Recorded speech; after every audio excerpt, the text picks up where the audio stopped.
if you're watching. Okay. I cannot see the comments right now, but that's okay. This is your boy Case, aka Face, doing this for Stateside Reds. Full off my trip to Manchester. That's why I started a little bit late. I plan to do this early. We're gonna go over some news, current news, what's going on, things that's on my mind, of course, and probably some of yours. The first thing I woke up to do was I want to shout out to everybody in Manchester on my trip. It was a beautiful trip. Absolutely love the city. I had the privilege to see two matches, two home matches, Arsenal and Real Sociedad. Magnificent. Even went to go see some lowers. Went to go see some U21s. I did the whole thing. It was a beautiful trip. I tremendously enjoyed it. Um, Old Trafford is everything I expected, everything I would hope it would be. Had a great time. Uh, didn't see any losses, so that's special.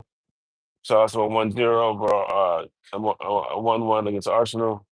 Arsenal fans did leave there upset and a little bit dejected, so that made my morning better. I mean, my trip better. And of course, the PS beat Real Sociedad 4-1 with the Bruno hat trick. Magnifico. Bruno's fucking magic. I'll tell you something about Bruno. My opinion of Bruno hasn't changed, but it's gotten better. I thought watching him live in on in person it gives you a better appreciation of the work ethic of the player, his dedication, his accountability. He's on overload. I've heard a lot of people say if we had like a five of mods, I would take it, or we had this amount of players. Give me another Bruno. Just give me another Bruno where you win matches. People call him petulant and he's a bit signifies. In American football, we call signifying. Like when a guy wants the ball and he doesn't get the ball and the ball goes to somebody else, he throws his hands up, because he wants attention. So people say he signifies. I think the thing what you got to understand about Bruno is he's a coach on the field, on the pitch. This is my interpretation. So if you don't agree, you're perfectly fine. But he's a coach on the pitch.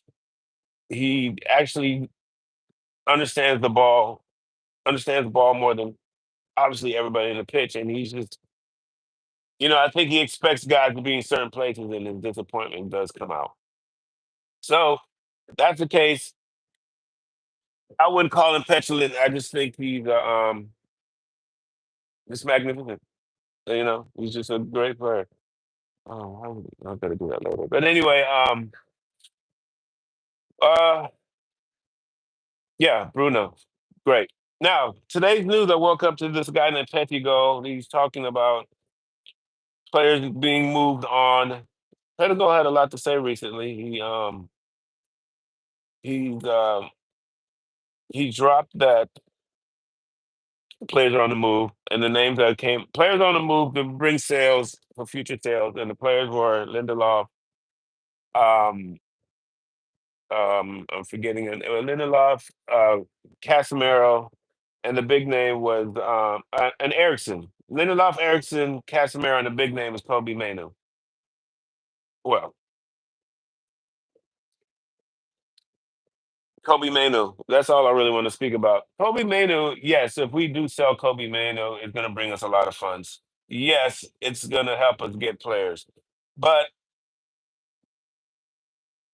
me personally, that sale of Kobe Manu has a lot. Um, it's yeah, there's a reward, but it's too much of a risk. He's only 18 or 19. He hasn't even come close to his football peak. You know, this could be a huge mistake because we haven't seen the best of Kobe Manu. And I know that's the whole draw in his value, but some players aren't worth it. Some players are absolutely not worth it. And I think as a club, it'll show more football. I mean, maybe I'm putting too much faith into him because these are the people who are making 40 grand cutbacks from the the retired players funds just to save money. These are people who fired 450 people, save money. So the fact that I think that if they made a mistake, it would be a bad mistake, I might be giving them too much respect. So now that I'm hearing that or saying that to myself, it's not good news. Yes, we can argue that about the reward of it, but this is not good news. It is from Pettigo, Alvarez. I think he's been pretty busy. If he's in the news this morning, forgive me. Let me get see. I don't know. Well, I'll find him later. I'm a little bit unorganized this morning. I came back to work, and it's my first day back, and obviously trying not to let work issues get into my head and piss me off, but it is. So yeah, not not really smart, not really smart. And so the fact that I mean, yes, you want to fix what's going on in the field, but this does not fix what goes on the field at all. Not in my mind. Not in my mind. So we'll move on to that. I don't know. Would you sell Kobe to gain maybe a player, a older player? Because if you look at the Erickson and the Victor Lindelof sales, yeah, yeah, we're not going to get much for it. You might be able to get one decent player, one average young player, not even average, just one up and coming player with their wages. So and then so that's no splash. That's no splash. Then you can say that getting rid of our guy uh Casemiro will take a lot off the wages, but that's no guarantee. That is no guarantee. You know, Casemiro seems to be a player that loves his time at Manchester United, and it could be wage based. But I get it. I went to Manny for a week. I loved it. I love the people. The people were very warm. I didn't see anything to make me feel ill about the city. Actually, I put my ratings higher in the city. But it's no guarantee. But selling Kobe is a guarantee to get money back to the club. I mean, if you're deciding to sell Kobe, it's a guaranteed sale. That's what I mean. If you decide to sell Casemiro, it's not a guaranteed sale because someone has to want Casemiro at his wages, or Casemiro is going to have to eat some wage. I don't know, but it seems like teams would have money for Casemiro unless he goes to Italy. But still, there's no team in Italy can afford him. He has to want to go, and he would have to compensate to make the deal go through. In my eyes. So, if you know better, please educate me on it. I'm here for that. So, but if you decide to sell Kobe Manu, you will make money. There is a team that will buy Kobe at a top dollar, anywhere between 65 to no, anywhere between 60 to is 70 a stretch. Let's go anywhere between 60 and 65. So if there's a team that's willing to buy him, that's a sale. So maybe our leadership is doing that. We need to be careful of that. I spoke on Kobe too much. Pettigo also came out saying that, let's go into Pettigo again. Florentino Pettigo, I believe his name is. If I'm killing his name, I don't care. Anyway, he's saying that we're looking to get strikers to better our team, and the names are off course. The Osman, the Gorkris, the big names.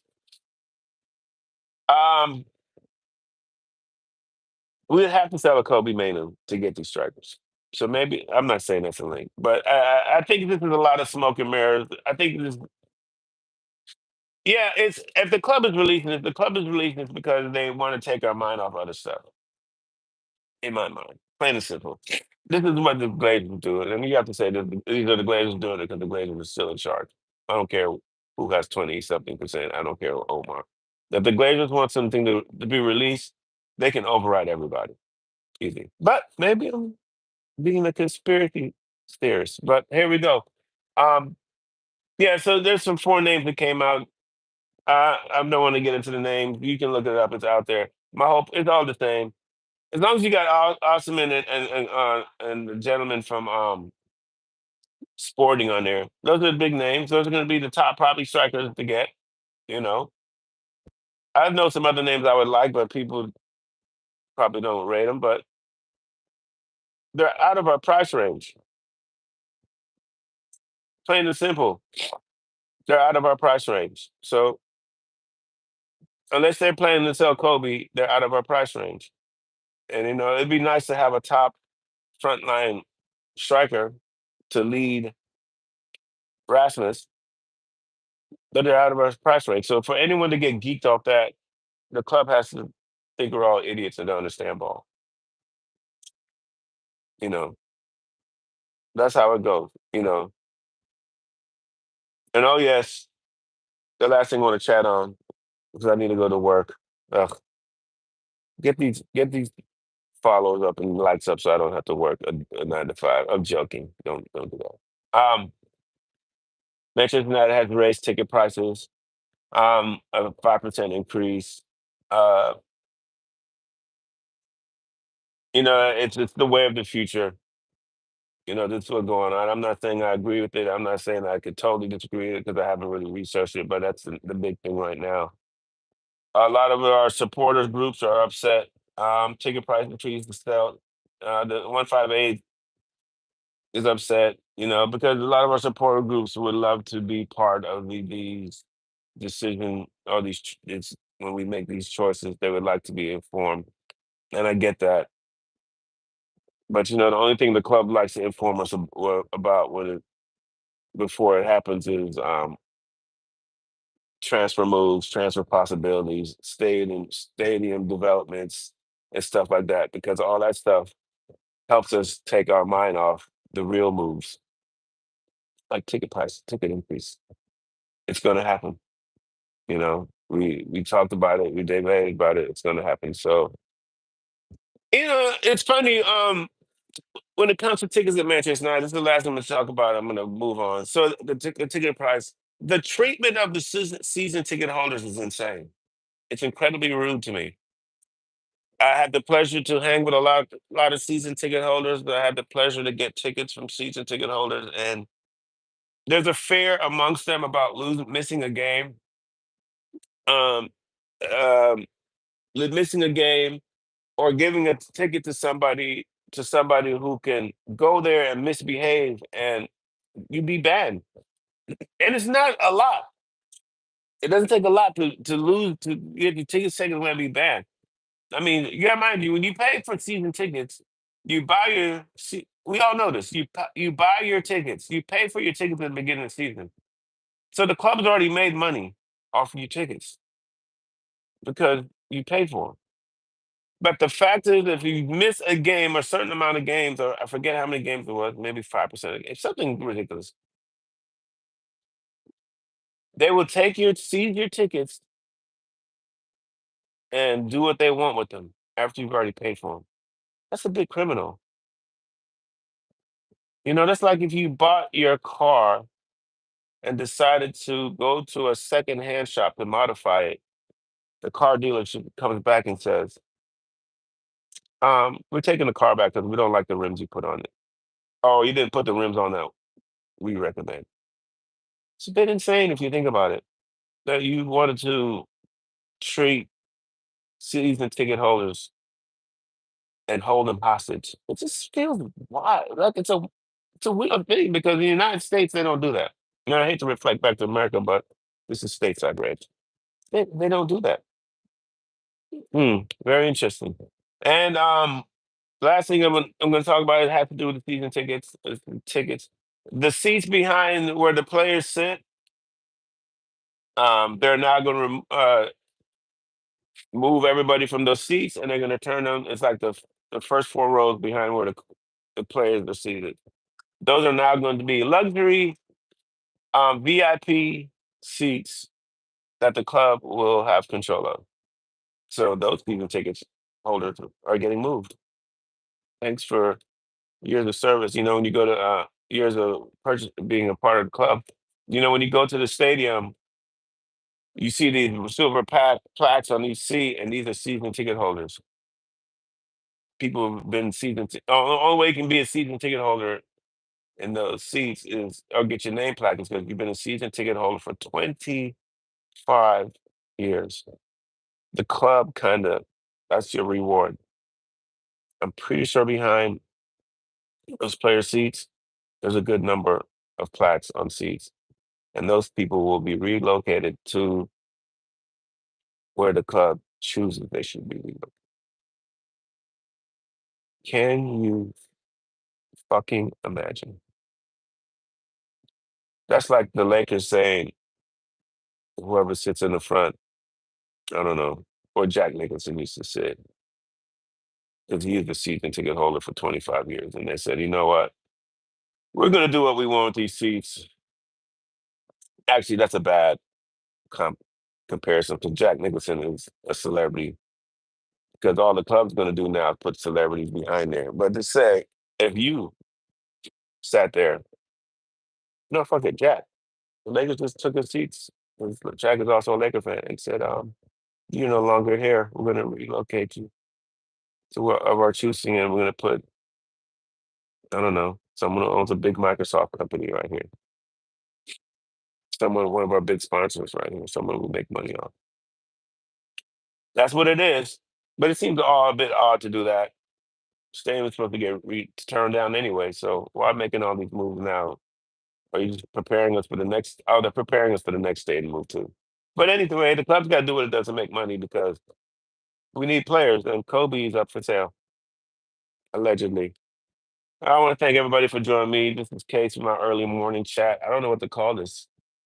It used to be called walking talking, but I was told me walking and talking is um, not my best attribute. Everybody, thanks for chatting with Kate. Good morning to all the stateside Reds, especially in Los Angeles, and good afternoon to everybody in Manchester. Have a good day. Thank you for watching my show. I'll be doing this every morning, my time. Peace.